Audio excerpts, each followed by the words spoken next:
ओम शांति। आज की साकार मुरली रंगीन बड़े बड़े अक्षरों में पढ़ें, सुने और मंथन करें। हम प्रतिदिन प्रातः 4 बजे, 6 बजे, शाम को 4 बजे, 8 बजे 4 बार मुरली मंथन करते हैं। आप भी साथी व सहयोगी बन सकते हैं,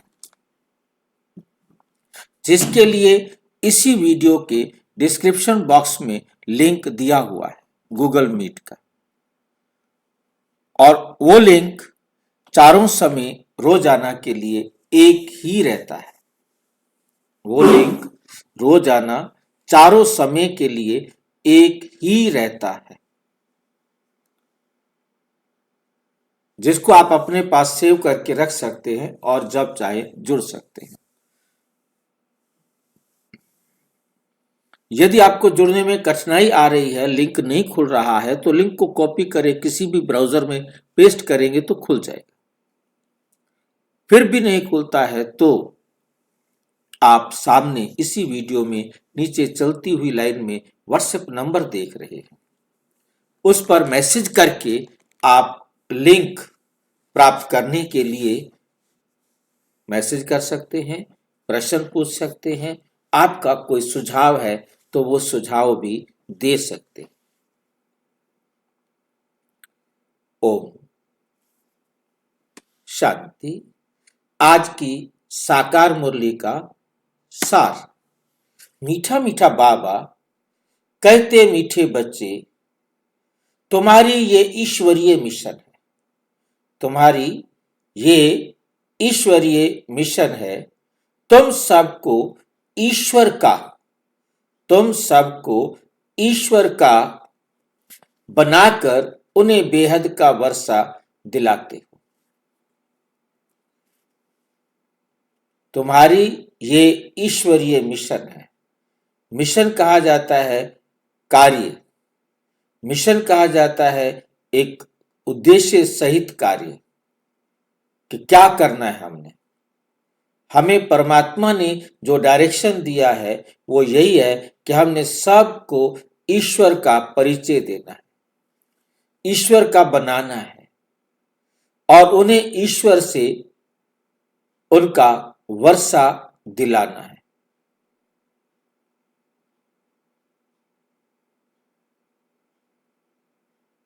ये कार्य तुम्हारा है। ये आपको क्या रहना चाहिए?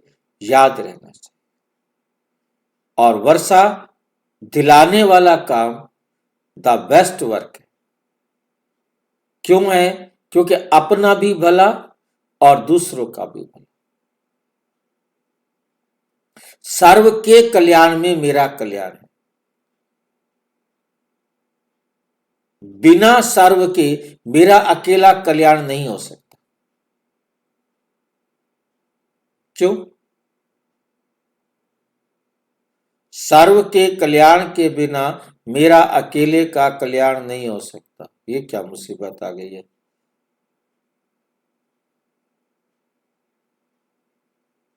ऐसे क्यों भाई? भाई जी, क्योंकि राजधानी स्थापित करनी है ना, वहां पे सारे लोग चाहिए, खाली एक से काम नहीं होगा। ये तो बड़ी मुश्किल वाली बात हो गई। राजधानी स्थापन करनी, हमें कितनी आत्माओं के साथ अपना कार्मिक अकाउंट बनाना है। कार्मिक अकाउंट खोलने का यही समय है। संगम युग है कार्मिक अकाउंट खोलने की विधि सीखना। कार्मिक अकाउंट खोलने का समय दुनिया वालों के लिए है कार्मिक अकाउंट बराबर करने का समय, और हमारा है कार्मिक अकाउंट खोलने का समय।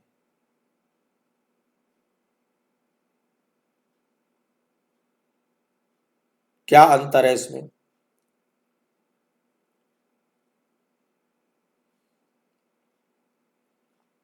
बाकी सारी आत्माएं अपना कार्मिक अकाउंट बराबर कर रही हैं और हम अपना कार्मिक अकाउंट खोल रहे हैं।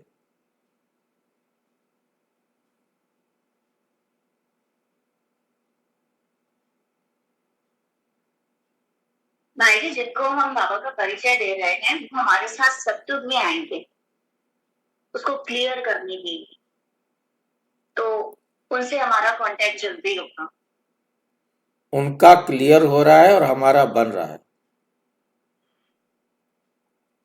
अभी हम बना के जाएंगे और वो आकर के हमको देंगे और फिर हम इस समय बनाएंगे। हमारे लिए ये भी याद रखना है कि ये अलग कोई टर्म नहीं है। हमारे लिए हर एक अपना कार्मिक अकाउंट बना रहा है, हर एक। ये समझ की बात है। और दूसरा कार्मिक अकाउंट बराबर कर रहा है।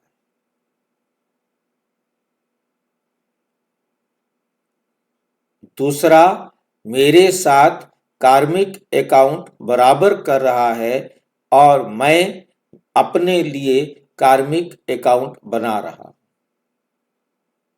और वो अपने लिए सोचेगा कि मैं कार्मिक अकाउंट बना रहा हूं, उसके साथ बराबर कर रहा। इसमें कोई डाउट है तो पूछो। कोई बात समझ में नहीं आ रही है ये तो पूछो। ये बहुत गुह्य और बहुत जरूरी समझ में आनी चाहिए। हर कर्म करते वक्त हमें ये समझ है कि पिछला हम बराबर कर रहे हैं, अगला बना रहे, और ये मेरे लिए भी है और ये मेरे साथ बनाने वाले के लिए भी है। दोनों के लिए दोनों बातें होती हैं। मैं कैसे बना रहा हूं, कैसे बराबर कर रहा हूं, इस पर अटेंशन देने की जरूरत है। इस पर अटेंशन देने की जरूरत है। किस पर अटेंशन देने की जरूरत है? कि कैसा मैं बना रहा हूं, कैसे मैं ले रहा हूं। अब वो मुझे जो कुछ भी दे रहा है, मैं उसे कैसे ले रहा हूं। ये मेरा लेना क्या बन गया? कर्म बन गया, और वो उसके साथ कर्म बन गया। अब जैसा मैंने लिया है वैसा मैं उसे दूंगा। मेरा लेना देने को निश्चित करता है। मैंने दुखी होकर लिया तो मैं उसे दूंगा भी दुखी होकर। मैंने लिया दुखी होकर तो दूंगा भी दुखी होकर। और उसने मुझे भल अपनी समझ से सुख दिया हो,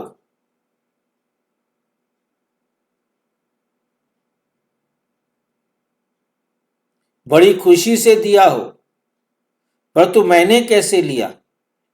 मैंने दुखी होकर लिया। अब मैं उसे दुखी होकर दूंगा।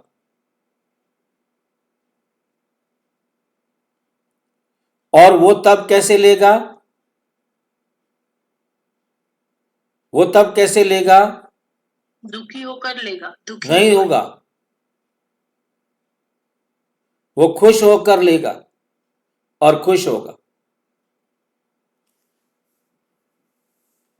ये मुसीबत नहीं आ गई है, बताओ क्या करें। आपने मुझे कोई भी सुख दिया, अपनी तरफ से आपने मुझे खुशी खुशी के इनको सुख दिया जाए, परंतु मेरे को मेरी अवस्था अपनी खराब थी। मैंने आपके द्वारा दिया जाने वाले सुख को भी दुख समझ लिया और मैं दुखी हुआ। अब इसमें आपका क्या दोष है भाई?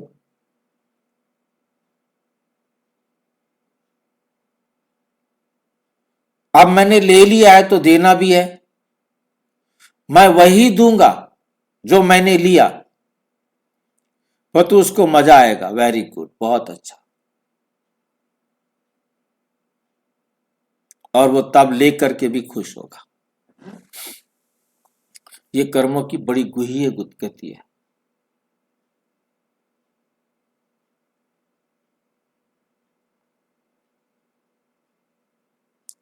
आपने अपनी तरफ से सुख दिया है, आप अच्छी खुशी में हैं, मेरे लेने की मेरी गलती है ना, मैंने कैसे लिया मैं वैसे दूंगा।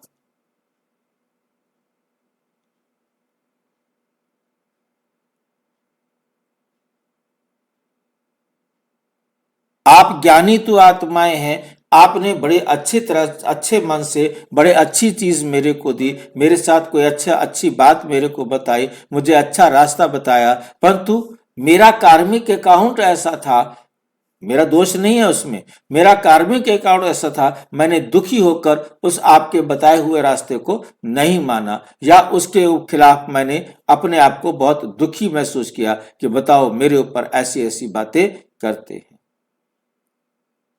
ऐसे काम करते हैं मेरे लिए, मैं दुखी हुआ उसके लिए। इसमें आपको आपको दुख आपने मुझे दुख नहीं दिया, आपने तो अपनी तरफ से मुझे खुशी दी, परंतु मैंने उसे दुख समझ करके ले लिया, तो रिटर्न में मैंने आपको वो देना है, और जब मैं दूंगा तो आप उस समय उस दुख से दुखी नहीं होंगे। ऐसा कभी हुआ है आपके साथ? ऐसा कोई अपना एग्जाम्पल बता सकते हैं कि आपको किसी ने दुख दिया हो और आप दुखी ना हुए हो? ज्ञान की बात नहीं कर रहा हूं, भक्ति की भी बात कर रहा हूं। क्या लगता है आपको, कभी ऐसा हुआ किसी ने आपको दुख दिया परंतु आपको दुख महसूस नहीं हुआ? कोई ऐसा सीन नहीं आता? हुआ है भाई जी। कैसे, एक बताओ। मतलब हुए तो बहुत है ना, एक याद है थोड़ा सा। पहले मैं वर्क फ्रॉम होम करती थी, हम्म तो मेरा शेयर्स का काम है, तो हम्म वो भी मैं करती थी, मेरी सिस्टर भी, तो उन्होंने मुझे एक सजेस्ट किया था कि ये ऐसे ऐसे करो, उनके कहने पे मैंने कर दिया, बट मुझे लॉस हुआ, लेकिन मुझे दुख भी नहीं हुआ, क्योंकि मुझे खुद पे कॉन्फिडेंस था कि कल मैं इसको रिकवर कर लूंगी।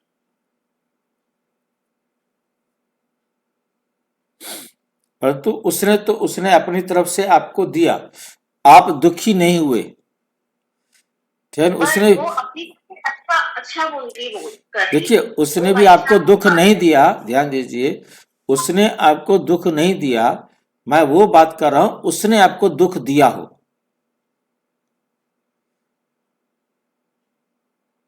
और आप खुश हुए। इसका सबसे बेस्ट एग्जाम्पल होता है बच्चा। बच्चा माँ के बाल खींचे, माँ खुश होती है रोती है?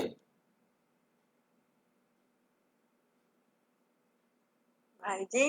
हम्म भाई जी, हाँ हाँ बोलो। हमारे साथ तो जैसे घर में तो रोज ही होता है, बच्चों से भी मैं और बता, हस्बैंड मैं से भी, एग्जाम्पल दे रहा हूं ना। तो हम उनसे नहीं दुखी नहीं होते ही नहीं है दुख, ऐसे लगता ही नहीं है, एहसास भी नहीं होता कि इन्होंने कुछ बच्चा, बुलाया या कोई, सब मैं कुछ वही, होता है। मैं देखता हूं कि माँ को बच्चा क्या क्या कर दे वो खुश होती है, हंसती है, खेल रही है, बच्चा भी खेल रहा है, परंतु दे वो दुख रहा है, परंतु माँ को भाई दुख की फीलिंग नहीं आती। हाँ जी, भाई जी, भक्ति में हमें समझ नहीं थी, तब हमें दुख भी दुख नहीं लगता था। दुख भी दुख नहीं लगता था, मतलब मैं वही अब बता रहा हूं हमें कि समझ मिल गई है, तो हमें अब समझ में आ गया कि क्या दुख है और क्या सुख है।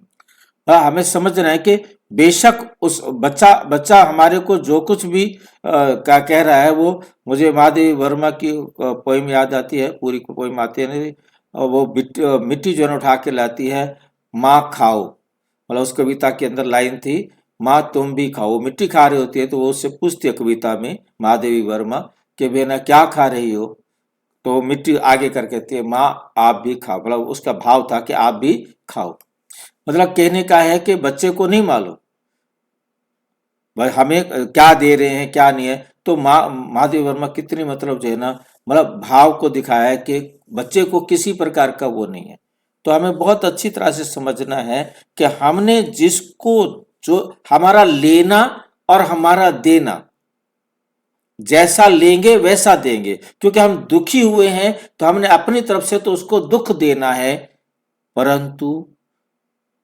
उसने मुझे जब दिया था और उसने अच्छा समझ करके मुझे दिया था, और जब वो लेगा तो वो उसे अच्छा समझ कर लेगा। ये हमारे अकर्म के खाते का वो पहलू है जो आज हमें समझ में आ रहा है कि जब कोई मुझे दुख दे रहा है, बाबा कहते तुम्हारा दिया तो तुम्हें मिल रहा है, क्यों दुखी हो रहे हो। और हमें ये बात समझ में आ रही है, वो अपनी तरफ से हमें दुख दे रहा है और हम दुखी नहीं हो रहे, हम दुखी नहीं हो रहे।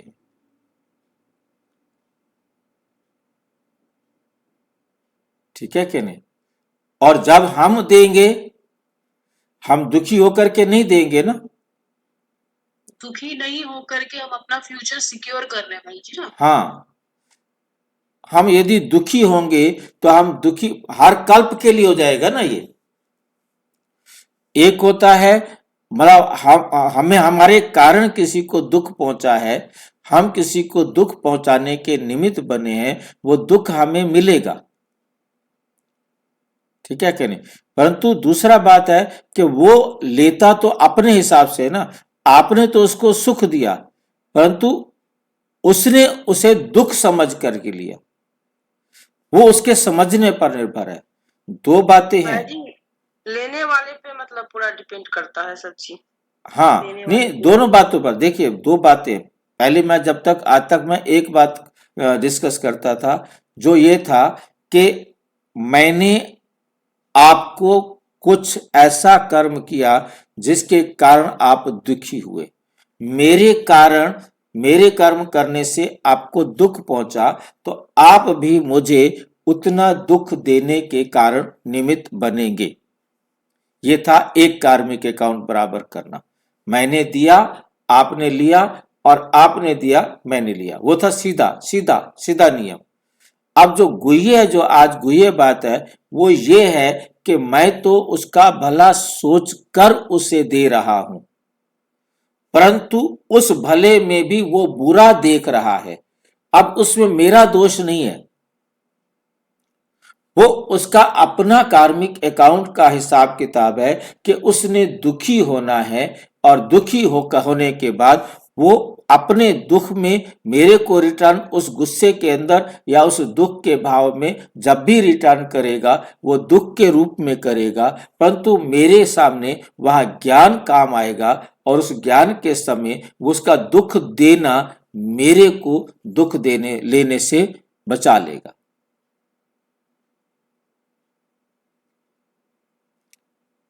देखिए, दो अलग अलग बातें हैं, इनको बहुत ध्यान से समझना है। एक है, मैं सोच रही थी कि पहले आपने ये एक्सप्लेन किया था, आज एकदम से चेंज हो रही है बात। हाँ हाँ, मैं वही बता रहा हूं, मैं दोबारा से आपको रिपीट कर रहा हूं कि आपने मुझे कोई भी मेरे प्रति एक्ट किया और मैं दुखी हुआ, और मैं भी एक्ट करूंगा, आप दुखी होंगे। एक टर्म है ये, ठीक है नहीं? दूसरी टर्म ये है कि आपने तो मेरा हित सोचकर दिया, अपनी तरफ से आपने सोचा कि हम इनका भला कर रहे हैं, परंतु मैंने लिया अहित। मैंने समझा मेरा दुख हुआ, मेरे साथ इसने गलती किया है, ठीक है नहीं, और इसको मुझे नहीं कहना चाहिए था ऐसा, और मैंने उसके कारण अपने आप में दुख बनाया। अब मैं अपने फॉल्ट में, मैं अपने में तो फॉल्ट ही नहीं हूं ना। तो इसी प्रकार आप अपने आप में सोच करके मुझे दुख देंगे, किसने मुझे दिया था, आप वो दुख देंगे, परंतु मैं उसे कैसे लूंगा? ज्ञान के हिसाब से समझकर दुखी नहीं होगा। पहले वाले अभी जैसे दुखी होकर लेगा तो उस समय देगा भी, बट मैं नहीं लूंगी दुखी हाँ, होकर, क्योंकि आपको पास ज्ञान आ जाएगा, ज्ञान उस समय बचा देगा, किसी भी तरीके से बचाए। ठीक है कि नहीं? पहले में तो यह है कि मैंने जितना दुख दिया उतना दुख मुझे उसके थ्रू, उसकी तरफ से लेना पड़ेगा, क्योंकि मैंने उसे दिया ही दुख है, मैंने उसे अपनी तरफ से सुख नहीं दिया। मैंने उसको दिया ही दुख है। उसने समझने में अपनी गलती की है कि उसने बाद में चाहे वो पश्चाताप करे, कुछ भी करे, परंतु उस टाइम वो दुखी हुआ। अब वो मुझे अपनी तरफ से दुख देगा, परंतु मैं दुखी नहीं होऊंगा। यह है कर्मों की गुह्य गति। देना ही लेना है।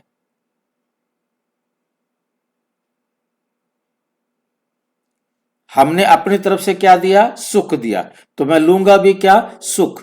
मैं उस दुख में भी सुख को अनुभव करूंगा। क्लियर हुई बात? भाई जी, तो वही बात आ गई ना, जैसे हम पहले डिस्कस करते थे कि अगर हम किसी को भिखारी को भीख देते हैं पैसे में, तो वो गलत यूज करता है, तो उसका हमारे पे मतलब उसका हमारे पे प्रभाव पड़ता है। पर वो गलत है ना, हमने सही इंटेंशन से दिया ना, हमें तो हेल्प करने की इंटेंशन से दिया, पर वो कहाँ यूज कर रहा है वो उसकी प्रॉब्लम है ना। वो हमारे हमने हाँ देखिए, ये तीसरी टर्म हमारे सामने आ रही है कि तीसरी गुह्य बात ये आ रही है कि बाबा ने हमें समझाया कि आप यदि किसी को कुछ भी देते हो, बिना विचारे दिया ना, आपने बिना विचारे दिया ना, आपने नहीं सोचा कि वो क्या करेगा। किया ना, हमें लगा ना कि इसको नीड है, हमने तभी दिया। ऐसे हर किसी को थोड़ी ना देते नहीं, नीड नहीं, वो आपने नहीं देखा। मतलब देखिए कि आज के टाइम में बहुत बहुत बाबा कहते हैं आप जो कुछ भी कर रहे हो उसको बहुत सोच समझ करके करो। आपने किसी को 10 रुपए दिए हैं और उसने 10 रुपए की जा करके, आपको पता है कि भैया ना आप उसको क्यों पैसे दे रहे हो, वो मांगेंगे, मांगने वाला वो मांग रहा है ना, देना तो आपके पास हाथ में है ना। आप किसी को ऐसा नहीं दो जिसके कारण वो पाप कर्म करे। तो आपकी सुविधा के आधार पर उसने पाप कर्म किया, ये अलग तीसरी टर्म है। आपने सुविधा दी तो उसने पाप कर्म किया। तो आपके बिना यदि आप वो सुविधा नहीं देते तो वो पाप कर्म नहीं करता। जैसे आपने किसी को वोट दिया और वो चुने जाने के बाद वो पद पर जा करके जितना भी भ्रष्टाचार करता है, वो आपने उसको भ्रष्टाचार करने की शक्ति दी है। यदि आपने वोट न दिया होता तो वो भ्रष्टाचार नहीं कर सकता था। आप उसके भ्रष्टाचार के भागीदार हैं। ये बात अलग तीसरी टर्म है। भाई जी, हाँ जी, भिखारी ने पैसे मांगे और हमने ऐसे सोचा कि ये इसका गलत यूज आप करेगा, देखिए तो हमने सोच उसे मांग, दे दिया। देखिए मैं वही तो, वोट मांगने वाला भी तो वोट मांगता है ना। नहीं भाई जी, फिर वो हमने पैसे नहीं दिया ये सोच के कि वो गलत यूज करेगा, मगर हमारे पैसे ना देने से वो दुखी हुआ, तब क्या होगा? देखिए वो दुखी हुआ, पर तो आपको दुख नहीं मिलेगा ना। मान लीजिए कि आपको पैसों की जरूरत है, आपको वो नहीं देगा तो नहीं देगा। और वो दुखी है क्योंकि उसका ड्रामा अनुसार वो अपने कर्मों अनुसार भुगत रहा है ना। हाँ, अपने कर्मानुसार भुगत रहा है। हम उसे सहयोग दें, पैसे किस लिए मांग रहा है? बाबा ने इसलिए बताया उसके अंदर कि यदि उसको भूख लगी है, उसको खाना खिला दो। उसको पैसे देकर गलत काम करने के लिए मत उकसाओ। वाक्य में उसे ठंड लग रही है, आप उसे कंबल दे दो, आपके पास है, दान करो, कोई वो गलत बात नहीं है। पर तो उसके साथ बाबा कहते ये देखो कि वो उसका सही सदुपयोग भी कर रहा है या नहीं। क्योंकि उसके पास अगर पैसे नहीं होते तो वो गलत काम नहीं करता। हाँ, निमित्त कहीं ना कहीं हम बने, निमित्त बन गए हम। मतलब पैसे देने ना, क्योंकि अब कोई है मांग रहा है, किस लिए मांग रहा है? वो ये थोड़ा कहेगा मैं शराब के लिए पैसे मांग रहा हूं। कोई तो होते हैं कहते मुझे ना शराब पीनी है, मेरे को पैसे दो। मैंने ये ऐसे लोग भी देखे हैं। पर तो कुछ कहते हैं मेरे को रोटी खानी है, रोटी खानी चल खा, कहते नहीं पैसे दे दो मैं बाद में खा लूंगा। नहीं, उसको पैसे नहीं दो। मतलब हम अपनी जान छुड़ाने के लिए उसको कहता है मुझे भूख लगी है, हम उसको 10 रुपए दे देते हैं, 5 रुपए दे देते हैं। कहता है मेरे को ना चाय पीनी है, तो चाय पीनी है तो चाय पिला दो उसको, उसकी जरूरत को पूरा करो, गलत जरूरत पूरी ना हो जाए, क्योंकि वो तो झूठ बोल रहा है। अब भिखारी खड़ा होकर सच बोले तो कोई उसको दे भी ना।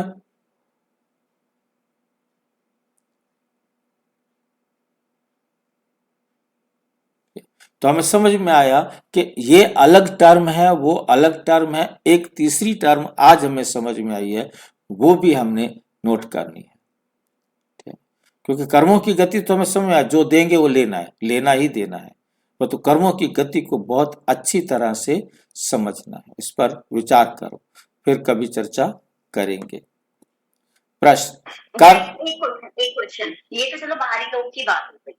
हमारे ज्ञान में जैसे मधुबन जाते हैं या भक्ति में जाते हैं, तो बहुत सारे लोग ऐसे हैं सिर्फ आउटिंग सोच के जाते हैं कि चलो कुछ दिन घूम के आ जाएंगे, 2-4 दिन, फिर उसका भार खुद पे पड़ेगा, क्योंकि उन्हें भी वही फैसिलिटी मिलती है जो ज्ञान में सीरियस होते हैं। फैसिलिटी तो सेम है सबके लिए। देखिए, जो जिस प्रकार से गया उसको उस प्रकार से मिला ना, वहां क्यों गया है उसका केवल हमारा एक कर्म एक सोच के साथ नहीं जुड़ा हुआ होता, उसका बहुत सारे हिसाब किताब होते हैं। अब उसने मधुबन जाने का विचार बनाया कि हम घूमने जा रहे हैं, और घूमने जाने के लिए अपना अब बहाना था घूमना, मधुबन जाना, तो उसका तो घर से हिसाब किताब शुरू हो गया ना। रिक्शे पर बैठेगा, बस पर बैठेगा, गाड़ी में बैठेगा, हवाई जहाज में बैठेगा, टैक्सी में बैठेगा, जहां जहां उनके साथ भी तो हिसाब किताब है ना। वो केवल मधुबन में नहीं जा रहा, उसके रास्ते में वापिस घर आने तक कितनी आत्माओं के साथ उसका हिसाब किताब है। मधुबन में उसने किन किन आत्माओं के साथ वार्तालाप करना है, उनके साथ सुख और दुख का व्यवहार करना है। वह आत्माओं के साथ हिसाब किताब बराबर करने जाना है ना। हम एक चीज को नहीं देखेंगे, हमें कर्मों की गुह्य गति को बहुत विस्तार से समझना है। वो मधुबन जा रहा है, आ रहा है, और मधुबन के यज्ञ में आप मान लो को चाहे ना कैसा भी है, और यदि वो मधुबन यज्ञ में जा करके खा के आ जाता है और अपना नहीं लगा के आता, यज्ञ में कोई फर्क नहीं पड़ने वाला, और उसको भी कोई फर्क पड़ने वाला नहीं। सिर्फ यह है कि उसको देना तो पड़ेगा, जो खाया है वो देना तो पड़ेगा। आज खुशी से देगा, कल भी देगा, देना तो पड़ेगा। बिना हिसाब बराबर किए वो घर वापस नहीं जा सकता, वो तो सीधा सा है। उसका केवल मधुबन के साथ नहीं, तो मधुबन में भी वो जब खाया है वो आज नहीं देगा तो कल देगा, देना पड़ेगा उसको। जिसका खाया है, जिससे लिया है, वो उसको देना पड़ेगा। वहां गया क्यों है? वो गया ही हिसाब किताब बराबर करने के लिए। किसी समय में उसने दिया होगा, आज वो ले रहा है।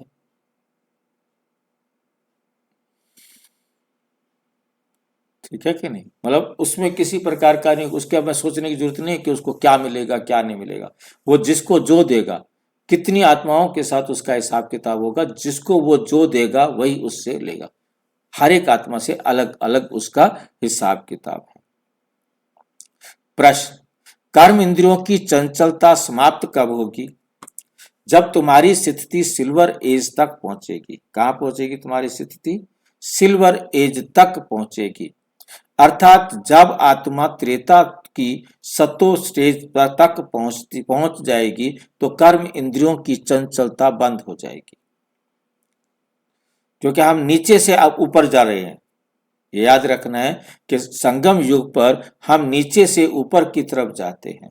जब तुम्हारी स्थिति सिल्वर एज तक पहुंचेगी, अर्थात तुम आत्मा त्रेता की सतो स्टेज तक पहुंच जाएंगे, तो कर्म इंद्रियों की चंचलता बंद हो जाएगी। ये बहुत बहुत प्रश्न पूछा जाता है कि कब तक हमारा मन चंचल होता रहेगा, चलायमान होता रहेगा, कब सुधरेगा?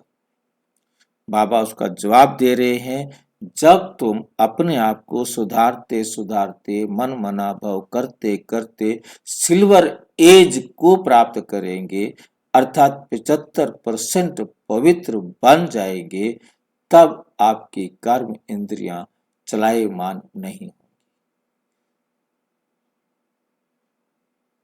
चलायमान नहीं होंगी।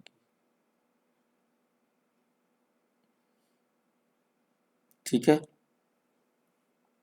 अभी तुम्हारा रिटर्न जर्नी है, अब तुम वापस घर जा रहे हो, इसलिए कर्म इंद्रियों को वश में रखना है। कोई भी छिपाकर ऐसा कर्म नहीं करना जो आत्मा पतित बन जाए।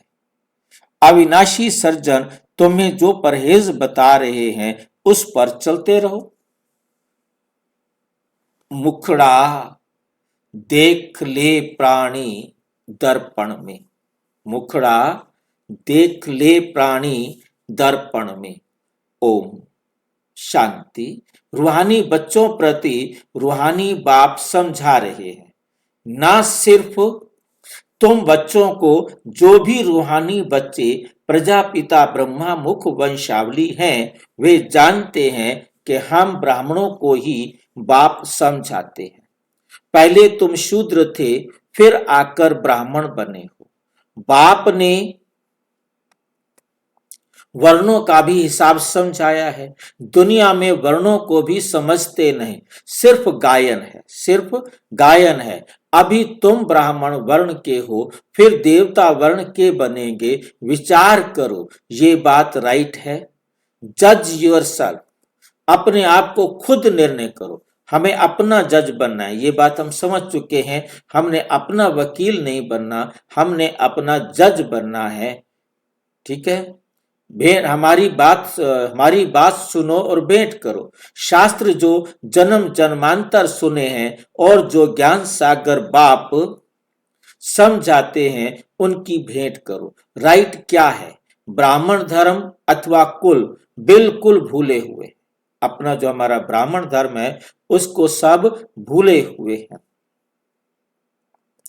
तुम्हारे पास विराट रूप का चित्र राइट बना हुआ है, इस पर समझाया जाता है। बाकी इतनी भुजाओं वाले चित्र जो बनाए हैं और देवियों को हथियार आदि बैठ दिए हैं, वे सब रॉन्ग है।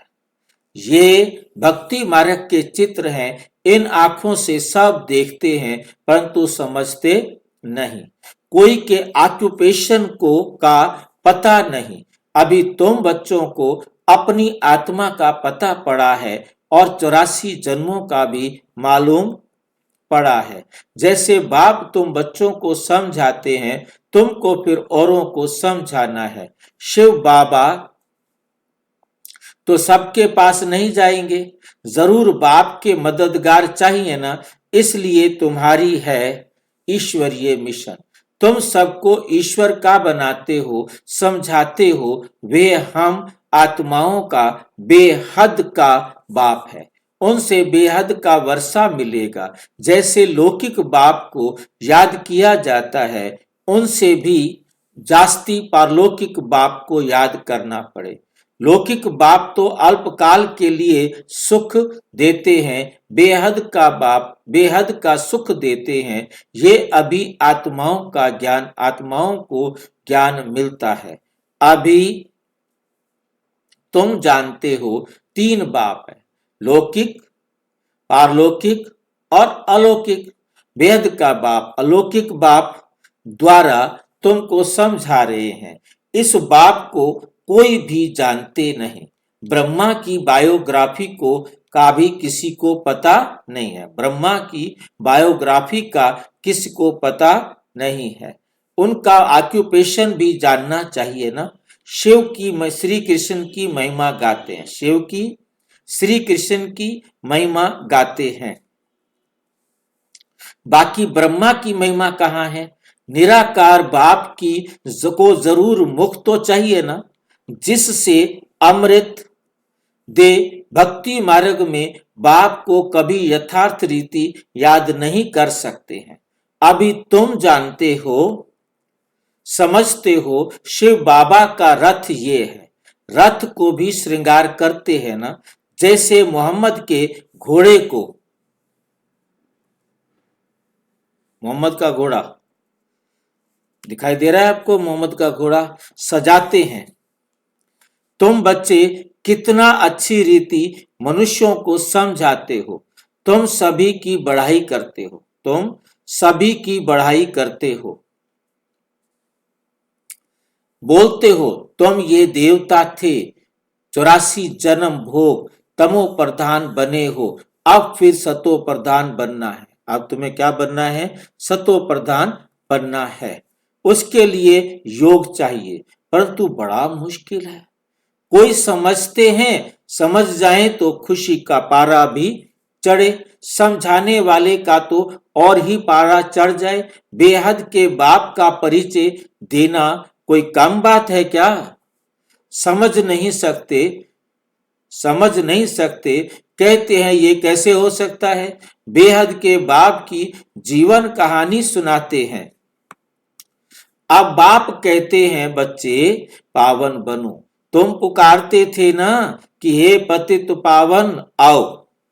अब गीता में भी मन मना भव अक्षर है, परंतु उनकी समझानी किसी के पास है ही नहीं कि मन मना भव का अर्थ क्या है।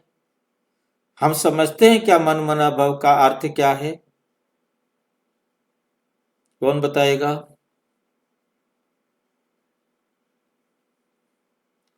मन मना भव का अर्थ कौन बताएगा? उन बाबा की याद, अपने मन को बैठ के समझाना और अपने विकार दूर करना। और भाई जी अपनी कमी त्रुटियों को चेक करना बैठकर और दूर करना बाबा की श्रीमत के अनुसार। और कोई समझाए अच्छी तरह साल, ताकि जो नए भाई बहन सुनते हैं मुरली को उनको समझ में आ जाए। आप इस तरीके से बताओ ना। बाबा के श्रीमत के अनुसार बैठ के समझाना कि अपने मन बुद्धि संस्कार को परिवर्तन करना बाबा की श्रीमत के अनुसार। पहले सिंपल हमारे सब में जो भी कमियां हैं बाबा के श्रीमत के अनुसार उनको दूर करना। आप थोड़ा डीप बता रहे हो। नयों को यदि बताना हो तो उनको बताना चाहिए मन मना, अपने मन को बैठकर मनाओ। क्या मनाओ? जो बाबा ने कहा है, जो बाबा ने कहा है वो अपने मन को बैठकर हमने मनाना है। भाव माना हो जाना, बन जाना, भाव माना बन जाना, तो वही बन जाएंगे जो बाबा कहते हैं। ठीक है, जो बाबा की बात को बैठकर हम अपने आप को मनाएंगे तब हम वो बन जाएंगे। ये है शब्दों का अर्थ। फिर उसको डीप बात बताओ। ठीक है नहीं कि हमने अपनी कमी को देखना है, फिर बाबा ने उस कमी को ठीक करने के लिए कैसे हमें समझाया है तो हम उसे दूर करना है, ताकि नई मुरली कभी भी सुनते हैं, क्योंकि नया भाई बहन जुड़ता है तो उसको जब ये लगता है कि यहाँ एक एक बात हमें समझाई जा रही है तो उसका दिल करेगा कि हाँ हमें जुड़ना चाहिए। तो आप ऐसे बताएंगे तो उनको भी आएगा समझ में और आपके द्वारा और क्लियर हो जाएगा। परंतु उनकी समझानी कोई के पास है नहीं। बाप आत्मा का ज्ञान भी कितना क्लियर कर समझाते हैं, कोई शास्त्र में ये बातें हैं ही नहीं। भल कहते हैं आत्मा बिंदी है, भ्रिकुटी के बीच स्टार है, परंतु यथार्थ रीति किसी की बुद्धि में नहीं है। वे भी जानना पड़े। कल युग में है ही अनराइटियस, कल युग में सारे गलत है। सतयुग में है सब राइटियस, सारे के सारे सही रास्ते पर चलते हैं, सत्य मार्ग पर चलते हैं। भक्ति मार्ग में मनुष्य समझते हैं ये सब ईश्वर से मिलने के रास्ते हैं।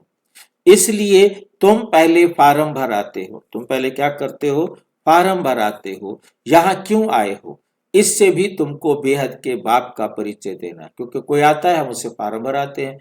आप यहाँ क्यों आए हैं? तो अपना कारण कोई ना कोई बताएगा ना, तो फिर हमें परमात्मा का परिचय देने का अवसर मिल जाता है। उससे पूछते हैं कितने बाप हैं, आप किसे परमात्मा मानते हैं, ऐसे बहुत सारे कुछ क्वेश्चंस बने हुए हैं, वो क्वेश्चन उनसे पूछे जाते हैं। पूछते हो आत्मा का बाप कौन है? सर्वव्यापी कहने से तो कोई अर्थ ही नहीं निकलता। सबका बाप कौन है? ये है मुख्य बात। अपने घर में भी तुम समझा सकते हो। एक दो मुख्य चित्र सीढ़ी, त्रिमूर्ति, झाड़ आदि आपके घर में लगे हुए हों। जहां दूसरे कैलेंडर लगते हैं वहां ये फ्रेम करा के, आजकल तो पहले कैलेंडर का जमाना होता था कि कागज वाले हर साल नए कैलेंडर खरीदो लगाओ, और अब तो फ्रेम करने होते हैं। तो आप आज अच्छे अच्छे चित्र बाबा की प्रदर्शनी के, जिनसे कोई आए हमारे घर में बैठे तो उसका ध्यान जाए कि ये क्या लगा रखा है, और वो उसका ध्यान जाए तो आपको मौका मिल जाए बताने का, समझाने का। ऐसे अलग अलग जो भी ड्राइंग रूम में जैसे सुविधा हो अपना चित्र लगा सकते हैं। बाकी ज्यादा चित्र नहीं लगा सकते तो नहीं लगाओ, थोड़े से एक दो चित्र तो ऐसे लगा दो जो मतलब त्रिमूर्ति है, झाड़ है, या जो भी आपको अच्छा लगता है, शिव बाबा का है, आत्माओं का, सर्वात्माओं के पिता परमात्मा का है, मतलब ऐसे जो चित्र कॉमन, आप उनको परमात्मा का परिचय जिससे दे सके। आगे तो फिर एक बार शुरू हो गया फिर तो प्रदर्शनी अंक उठा करके उसको समझा सकते हैं। एक दो मुख्य चित्र सीढ़ी, त्रिमूर्ति, झाड़, ये बहुत जरूरी है। झाड़ से भी सब धर्म वाले समझ सकते हैं कि हमारा धर्म कब शुरू हुआ, हम इस हिसाब से कब आए। स्वर्ग में जा सकते हैं, जो आते ही पीछे हैं वे तो स्वर्ग में जा न सके, बाकी शांति धाम में जा सकेंगे। झाड़ से भी बहुत क्लियर होता है, जो जो धर्म पीछे आए हैं उन्हों की आत्माएं जरूर ऊपर में जाए विराजमान होंगी, आराम करेंगी। तुम्हारी बुद्धि में सारा फाउंडेशन लगाया जाता है। बाप कहते हैं आदि सनातन देवी देवता धर्म का सैपलिंग तो लगा, फिर झाड़ के पत्ते भी तुमको बनाने हैं, फिर झाड़ के पत्ते भी तुमको बनाने हैं। हम कहां से बनाएंगे पत्ते भाई? पता नहीं क्या क्या काम दे देता है। पत्ते कैसे बनाएंगे जो हम? बाबा का ज्ञान दे रहे तो पत्ते ही ना बना रहे हैं। अच्छा, जिनको हम ज्ञान देते जाएंगे वो झाड़ के पत्ते बनते जाएंगे, फिर वो पत्ते भी टहनी बन जाएंगे, फिर वो आगे आगे उनकी ब्रांचेस बनती जाएंगी। ये चक्कर है, पत्ता भी टहनी बन जाता है। बिगर तो झाड़ होता ही नहीं है, पत्तों बिगर तो झाड़ होता ही नहीं है। इसलिए बाबा वो पुरुषार्थ कराते रहते हैं आप समान बनाने के लिए। और धर्म वालों को पत्ते नहीं बनाने पड़ते। दूसरे धर्म वाले पत्ते नहीं बनाते हैं, वे तो ऊपर से आते हैं, फाउंडेशन लगाते हैं, फिर पत्ते पीछे ऊपर से आते जाते हैं। तुम फिर झाड़ की वृद्धि के लिए ये प्रदर्शनी आदि करते हो। इससे पत्ते लगते हैं, फिर तूफान आने से गिर पड़ते हैं, मुरझा जाते हैं। ये तो भाई जी, हाँ जी। भाई जी वो पत्ते यहाँ से बना कर जाते हैं ना, कौन?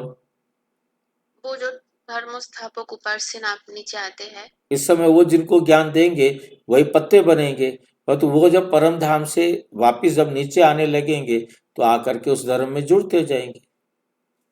जी पत्ते तो हर एक को बनाने ना, हर धर्म पिता अपने पत्तों को बनाएगा, आप अपने पत्तों को बनाएंगे। जितने भी ज्ञान के बाबा के बच्चे हैं, हर एक ने अपना, बाबा कहते हर एक के पीछे एक झाड़ है ना, जो एक टहनी निकलती है, वो टहनी देखते हो कितना बड़ा डाल बन जाती है। डिपेंड करता है कि वो कितना मेहनत करती है। मतलब सभी ब्राह्मणात्मा कुछ ना कुछ पत्ते बना कर ही जाते हैं। नहीं बनाएंगे तो वहां जाके क्या करेंगे? वो जाएंगे ही नहीं। जो खुद पत्ता होंगे वो तो किसी के राज्य में आ जाएंगे ना, किसी के परिवार में आ जाएंगे ना। जो बनाएंगे वो तो डाली बनेंगे ना, डाली कितनी बड़ी बन सकती है, वो एक झाड़ अलग बन जाती है।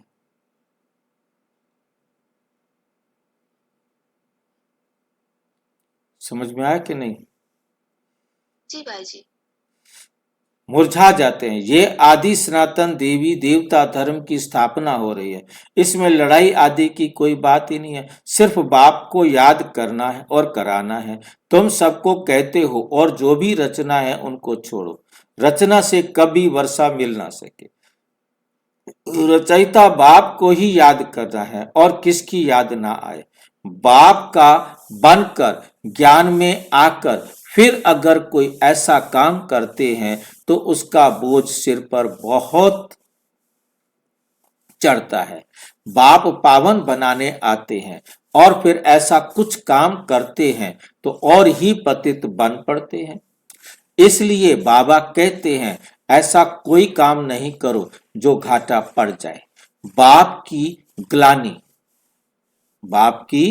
ग्लानि होती है ना, ऐसा कर्म नहीं करो जो विकर्म जास्ती हो जाए।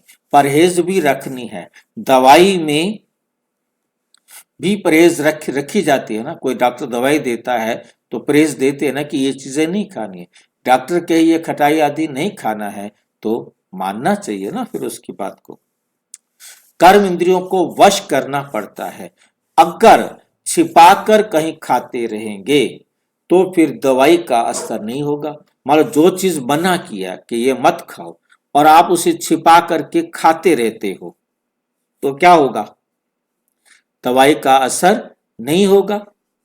यदि आप छिपाकर मना की हुई चीजें खाते रहेंगे, इसी प्रकार ज्ञान में आकर जो मना किया है करने के लिए यदि वही करते रहेंगे तो फिर पद कैसे पाएंगे? फिर इलाज कैसे होगा? आप स्वस्थ कैसे होंगे? इसको कहा जाता है आसक्ति। बाप भी शिक्षा देते हैं, ये नहीं करो।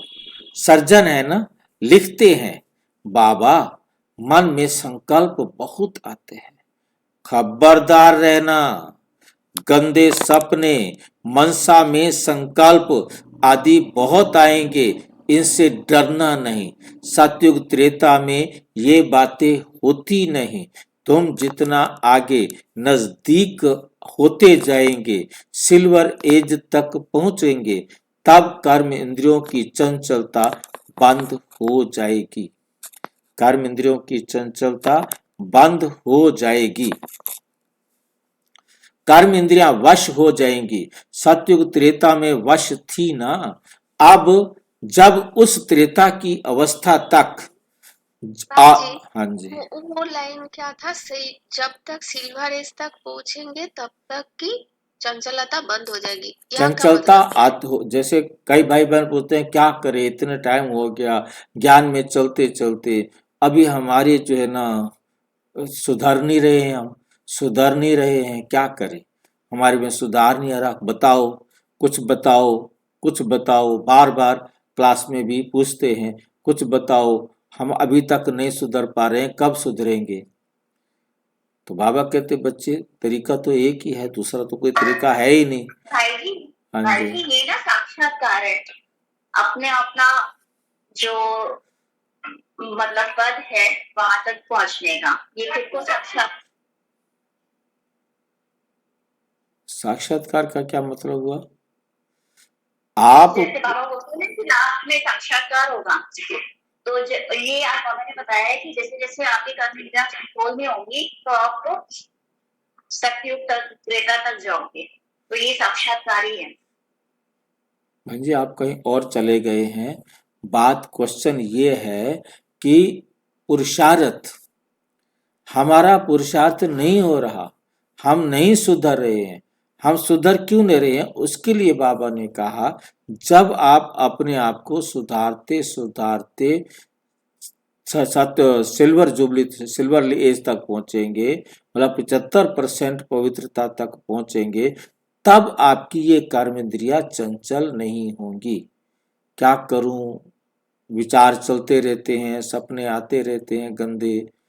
तो क्यों आ रहे हैं? क्योंकि अभी आपके अंदर, क्योंकि हम बॉटम टू टॉप पर जाते हैं। जब से हम ज्ञान में आए हैं तो हमने बॉटम से टॉप की तरफ जाना शुरू कर दिया है। जैसे जैसे हम सुधरते सुधरते पहले एकदम आयरन से कॉपर बनेंगे, कॉपर से फिर सिल्वर बनेंगे, फिर जाकर गोल्डन बनेंगे। एकदम कोई ज्ञान सुनते ही गोल्डन नहीं हो जाएगा, ठीक है। उसके अंदर सुधार धीरे धीरे आएंगे। तो इस प्रकार से जैसे जैसे हम सुधरते सुधरते इस लेवल पर पहुंचेंगे, सिल्वर एज तक, मतलब 75% पवित्र बन जाएंगे, तो हम सतयुग के अंदर जाएंगे। ठीक है क्या नहीं? जब उस त्रेता की अवस्था तक आओ तब वश होंगी।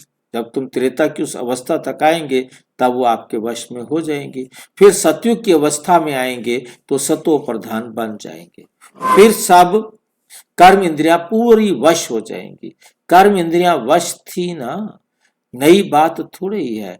आज कर्म इंद्रियों के वश हैं, कल फिर पुरुषार्थ कर कर्म इंद्रियों को वश कर लेंगे।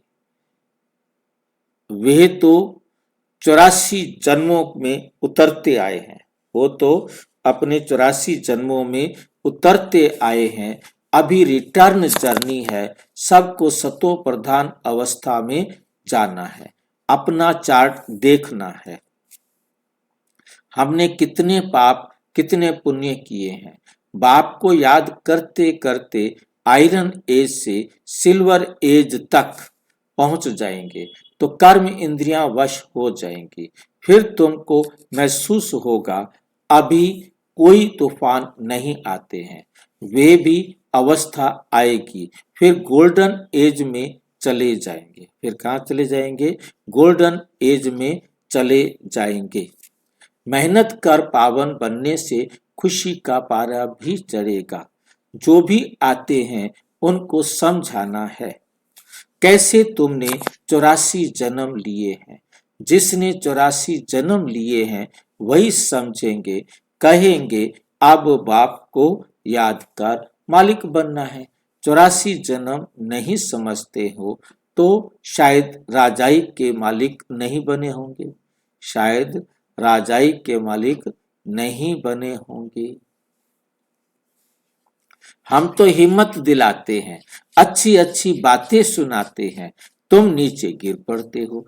तुमने 84 जन्म लिए हैं, हम तो हिम्मत दिलाते हैं, तुमने 84 जन्म लिए होंगे, इनको झट स्मृति में आएगा। जिन्होंने 84 जन्म लिए होंगे उनको फट समझ में आ जाएगी बात।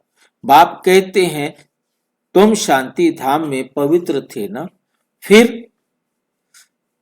अब फिर तुमको शांति धाम सुख धाम में जाने का रास्ता बताते हैं। सुख धाम शांति धाम घर जाने का रास्ता बताते हैं, और कोई भी रास्ता बता ना सके, और कोई रास्ता बता नहीं सकता। ये बात हमें बहुत अच्छी तरह से समझनी है, और कोई रास्ता बता ना सके। शांति धाम में भी पावन आत्माएं ही जा सकेंगी। जितना खाद निकलती जाएगी उतना ऊंच पद मिलेगा, उतना ऊंच पद मिलेगा। जितना पुरुषार्थ करे, हर एक के पुरुषार्थ को तो तुम देख रहे हो। बाबा भी बहुत अच्छी मदद करते हैं। ये तो पुराना बच्चा है, हर एक की नब्ज को जानते हो ना। सियाने जो होंगे वो झट समझ जाएंगे, जो सियाने होंगे वो झट समझ जाएंगे। बेहद का बाप, उनसे जरूर स्वर्ग का वर्षा मिलना चाहिए। बेहद के बाप से क्या मिलना चाहिए? स्वर्ग का वर्षा मिलना चाहिए। पहले भी मिला था, अब नहीं है, फिर मिल रहा है। एम ऑब्जेक्ट सामने खड़ा है। बाप ने जब स्वर्ग की स्थापना की, बाप क्या करते हैं आकर के? स्वर्ग की स्थापना। बाप ने जब स्वर्ग की स्थापना की थी तुम स्वर्ग के मालिक थे। फिर 84 जन्म ले नीचे उतरते आए हो। फिर तुम 84 जन्म लेकर नीचे उतरते आए हो। अभी है ये तुम्हारा अंतिम जन्म। हिस्ट्री रिपीट तो जरूर होगी, हिस्ट्री रिपीट तो जरूर करेगी ना। तुम सारा 84 का हिसाब किताब बताते हो। जितना समझेंगे उतना पत्ते बनते जाएंगे। जितना समझेंगे आपके पास आकर ज्ञान, उतना क्या बनते जाएंगे? पत्ते बनते जाएंगे। तुम भी बहुतों को आप समान बनाते हो। तुम भी बहुतों को आप समान बनाते हो ना। तुम कहेंगे हम आए हैं सारे विश्व को माया की जंजीरों से छुड़ाने। कहते हैं मैं सबको रावण से छुड़ाने आता हूं। तुम बच्चे भी समझते हो बाप ज्ञान का सागर है। तुम भी ज्ञान प्राप्त कर रहे हो। मास्टर ज्ञान सागर बनते हो ना। ज्ञान अलग है और भक्ति अलग है। तुम जानते हो भारत का प्राचीन राजयोग बाप ही सिखलाते हैं और कोई सिखला ना सके।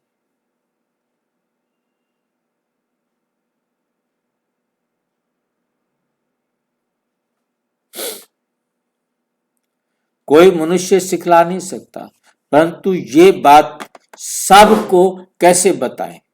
यहाँ तो असुरों के विघ्न भी बहुत पड़ते हैं। आगे तो समझते थे शायद कोई किचड़ा डालते हैं, अभी समझते हो ये विघ्न कैसे डालते हैं। नथिंग न्यू, कुछ भी नया नहीं। कल्प पहले भी यह हुआ था। तुम्हारी बुद्धि में ये सारा चक्र फिरता रहता है। बाबा हमको सृष्टि के आदि मध्य अंत का राज समझाते हैं, अंत का राज समझा रहे हैं। बाबा हमको लाइट हाउस का भी टाइटल देते हैं। एक आंख में मुक्ति धाम, दूसरी आंख में जीवन मुक्ति धाम। तुमको शांति धाम में जाकर फिर सुख धाम में आना है। यह है ही दुख धाम। बाप कहते हैं इन आंखों से जो कुछ तुम देखते हो उनको भूलो, अपने शांति धाम को याद करो। आत्मा को अपने बाप को याद करना है। इसको ही अव्यभिचारी योग कहा जाता है। ज्ञान भी एक से ही सुनना है, वह है अव्यभिचारी ज्ञान। याद भी एक को करो, मेरा तो एक दूसरा न कोई। जब तक अपने को आत्मा निश्चय नहीं करेंगे तब तक एक की याद आएगी नहीं। आत्मा कहती है मैं तो एक बाबा का ही बनूंगी। मुझे जाना है। मुझे कहाँ जाना है? बाबा के पास। ये शरीर तो पुराना है, जड़ जड़ी भूत है। इनमें भी ममत्व नहीं रखना है। इनमें क्या नहीं रखना? ममत्व नहीं रखना है। ये ज्ञान की बात है। ऐसे नहीं कि शरीर की संभाल नहीं करनी है। अंदर में समझना है, शरीर को संभालना है। ये पुरानी खाल है, इनको तो अब छोड़ना है। तुम्हारा है बेहद का संन्यास। वे तो जंगलों में चले जाते हैं, आप घर परिवार में रहते हुए संन्यास धर्म को अपनाते हैं।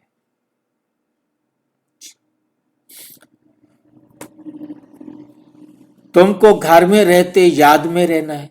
घर में रहते हुए क्या करना है? याद में रहना है। याद में रहते रहते तुम भी शरीर तुम भी क्या करोगे? शरीर छोड़ सकते हो। फिर कहां जाएंगे? कहां भी हो तुम बाप की याद बाप को याद करो। याद में रहेंगे तो स्वदर्शन चक्रधारी बनेंगे। तो कहां भी रहते तुम ऊंच पद पा लेंगे। इतना इंडिविजुअल मेहनत करेंगे उतना पद पाएंगे। घर में रहते भी दुनिया की यात्रा में रहना है। अभी फाइनल रिजल्ट में थोड़ा टाइम पड़ा है। फिर नई दुनिया भी तैयार होनी चाहिए ना। अभी कर्मातीत अवस्था हो जाए, फिर सूक्ष्म वतन में रहने के लिए आना पड़ेगा।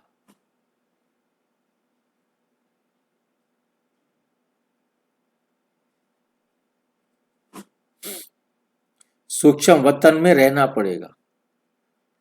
अभी कर्मातीत अवस्था हो जाए तो सूक्ष्म वतन में रहना पड़े। सूक्ष्म वतन में रहकर भी फिर जन्म लेना पड़ता है। आगे चलकर तुमको सब साक्षात्कार होगा। मतलब सूक्ष्म वतन में रहेंगे, सूक्ष्म वतन से फिर जन्म लेना है तो जन्म भी लेना पड़ेगा। जैसे ब्रह्मा बाबा 33 साल साकार पाठ बजाया, 33 साल सूक्ष्म वतन में पाठ बजाया, फिर 33 साल बाद विष्णु के रूप में जन्म लिया। भाई जी हम्म, अभी थोड़े लाइन पहले बाबा ने कहा घर में रहते भी दुनिया की यात्रा में रहनी चाहिए, वो क्या कहना चाहते हैं? याद की यात्रा में रहना चाहिए ना, दुनिया की यात्रा नहीं, याद की यात्रा।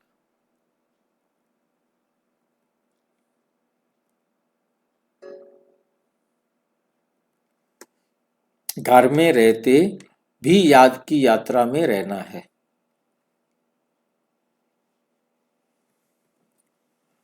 अच्छा, मीठे मीठे सिक्की लदे बच्चों प्रति माता पिता बाप दादा का याद प्यार और गुड मॉर्निंग।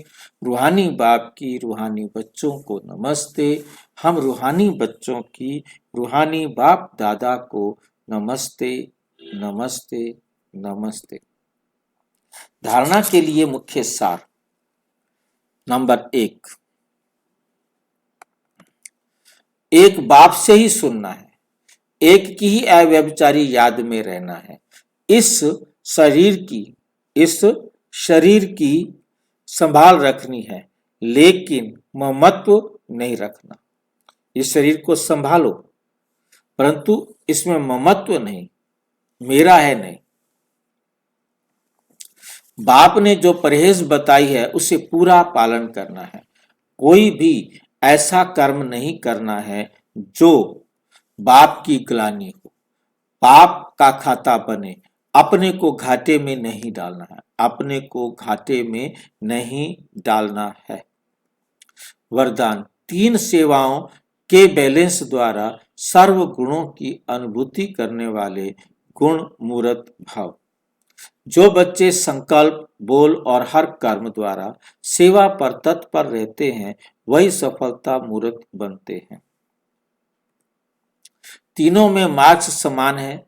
सारे दिन में तीनों सेवाओं का बैलेंस है तो पास विद ऑनर व गुण मूर्त बन जाते हैं। उनके द्वारा सर्व दिव्य गुणों का श्रृंगार स्पष्ट दिखाई देता है। एक दूसरे को बाप के गुणों का व स्वयं की धारणा के गुणों का सहयोग देना है। गुण मूर्त बनना है, गुण मूर्त बनना है, क्योंकि गुणदान सबसे बड़ा दान है। गुणदान सबसे बड़ा दान है। भाई जी तीनों सेवा हुआ मनसा वाचा कर्मणा। हाँ, बिल्कुल बिल्कुल। स्लोगन, निश्चय रूपी फाउंडेशन पक्का है तो श्रेष्ठ जीवन का अनुभव स्वतः होता है। यदि आपको निश्चय पक्का है कि भगवान आके पढ़ा रहे हैं, फिर फाउंडेशन भी आपका पक्का हो जाएगा, श्रेष्ठ जीवन का अनुभव भी अपने आप होने लगेगा। अव्यक्त इशारे अब संपन्न व कर्मातीत बनने की धुन लगाओ।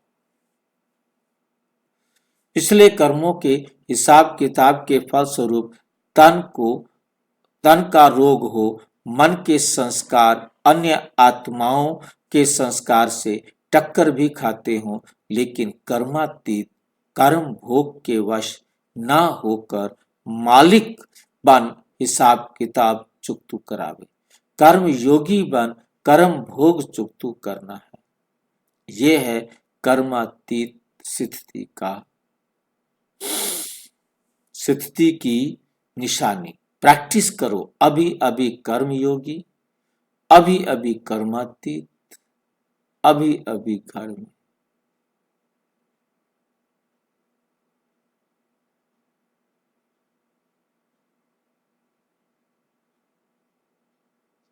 भाई जी कर्मयोगी कर्मातीत तो लास्ट में होगा ना, हमें तो कर्मयोगी प्रैक्टिस करना है, तो अभी अभी कर्मातीत कैसे करेंगे? पहले कर्म, अभी अभी कर्म योगी जब बनेंगे तब आप कर्मातीत को अनुभव करेंगे ना। कर्म योगी ही कर्मातीत, अभी अभी कर्म योगी, और अभी अभी हम क्या बन जाएंगे? कर्मातीत। कर्म, पहले कर्म योगी बनना ना, प्रैक्टिस करो। प्रैक्टिस क्या करनी है? अभी अभी कर्म योगी। जब हम कर्म योगी बनेंगे तो हमें लगेगा कि अभी अभी हम कर्मयोगी बने थे और अब हम कर्म योगी हो गए, कर्मातीत। भाई जी अव्यक्त इशारे समझा दो क्या मतलब? बाबा ने जब अव्यक्त हो गए उसके बाद मुरलियों में हमें अपना जीवन कर्मयोगी बनने के लिए इशारे दिए हैं अलग अलग मुरलियों में। तो वहां से ये भाई बहनों ने मेहनत करके निकाल के रखे हैं कि रोजाना एक इशारा भी अव्यक्त मुरली से हमें अपने जीवन को श्रेष्ठ बनाने के लिए क्या क्या दिया है। तो इशारा है, ये वो इशारा है जो मुरलियों में से निकाल कर रखा गया है। बाकियों की तो मुरली डेट लिख देते हैं, परंतु इनकी क्लास की डेट मिल जाएगी कि किस टाइम पर क्लास हुई थी।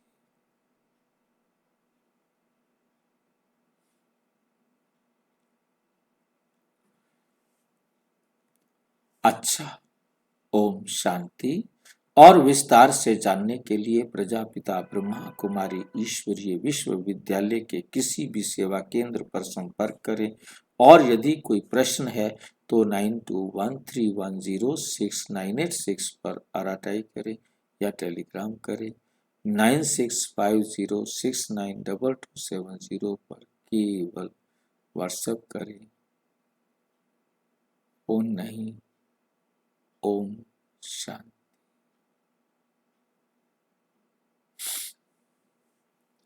भाई जी हाँ सुबह जी। का मुरली में जो था